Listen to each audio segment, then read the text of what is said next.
Kenya is a land of extremes, beautiful and desolate, a land of rejoicing and sadness. It is modern, with high-rises and rush-hour traffic and bicycle teams. And it is a land forgotten by time.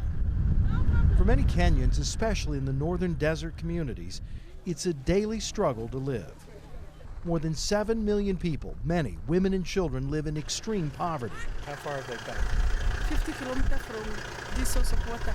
And how long did that take? It's more than 10 hours. It is into this environment that Mike Hamilton, UT's Director of Athletics, has entered. Back home, his decisions bring both support and anger. In the desert, sports seems trivial and far away. Hamilton is a board member of Bloodwater Mission, a faith-based nonprofit group headquartered in Nashville. It partners with local African organizations to bring clean water to communities, clean water that would save thousands of lives. There's a saying here in Kenya, they say, P and Gima, they say water is life, and people here know that very well, because if you don't have clean water, you're not able to live a healthy life. Joining Hamilton on this trip are other board members and 2 friends from Knoxville, Jim Grubbs and Chris Kittrell, who last year donated to a fundraiser that raised money for African adoptions and for projects in Africa. Among the aims of this trip is to see how that money was spent. Because the other days Okay. We're making an impact here. Our first stop is Torvi, a small settlement near the Ethiopian border. We're met by members of the Food for the Hungry, Bloodwater's partner in Kenya. It is a hot, arid, awful place. One of the members of our party said in all the work that they've done, this is about as remote as it gets. So there's just nothing anywhere around here. Especially water. This is the local reservoir used by both people and livestock. But not lately. It hasn't rained here in more than a year. Survival, a daily struggle. America, from America. Yes. Despite the difficulties, the people, especially the children, are resilient, finding joy even in simple things like a visit from strangers. You say hello? Hello? Just shake my hand. Why don't you shake my hand? Yeah. The group is taken to the school where Knoxville money was used to build this rainwater catchment system. Nothing fancy or high-tech, but vital in holding precious water. Everyone prays that March, the beginning of the rainy season, will bring rain. They're tough. I mean, yeah, we think we're tough, but no, this is tough, what they do day in, day out.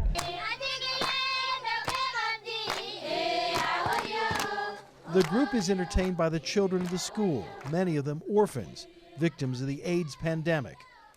For Hamilton, this is a personal mission. Last year, he and his wife Beth adopted 3 children from Ethiopia.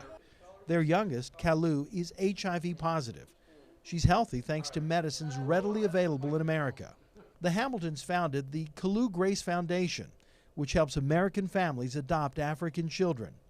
That association led the Hamiltons to Bloodwater Mission, which, while not directly involved in the orphan crisis, is involved in many of the causes of the crisis. It's easy when you're here, and I think we'll see this over the next few days, to get overwhelmed, because I think the things that we're going to see will be overwhelming.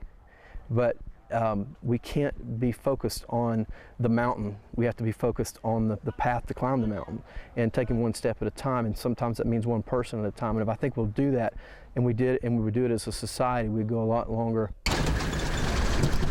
We leave Torby, but our day in the desert is not yet done. Our aim is for this child to get education, and this has to be achieved. We stop at another school a distance away. The headmaster explains how the drought has destroyed livestock and how education may be these children's only escape. Near the school is a borehole, a deep surface well used by people and livestock. Again, there is a Knoxville connection. The generator used to draw the water was rebuilt by Bloodwater Mission. Now tell me again, how many animals? An average of 7,000 per day. Per day? Yes. And many of these animals have traveled 2 to 3 days to get here.